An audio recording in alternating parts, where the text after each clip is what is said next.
नमस्कार.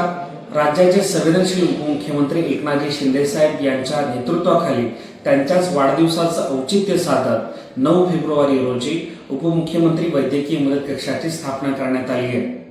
महाराष्ट्र शासनाच्या सार्वजनिक आरोग्य विभागाशी हा कक्ष संलग्न असणार असून महात्मा ज्योतिबा फुले जन आरोग्य योजनेची अधिक प्रभावी अंमलबजावणी या कक्षाच्या माध्यमातून करण्यासाठी सर्वतोपरी प्रयत्न केले जाणार आहेत.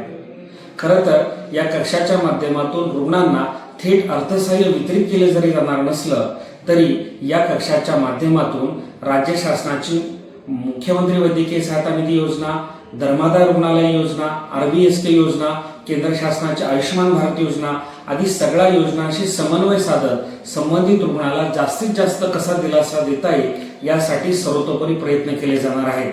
त्यासोबतच विविध सामाजिक संस्थांच्या माध्यमातून देखील संबंधित रुग्णाच्या महागड्या शस्त्रक्रियेसाठी फंड रेझिंग करण्यात आपला प्रयत्न असणार आहे. धन्यवाद.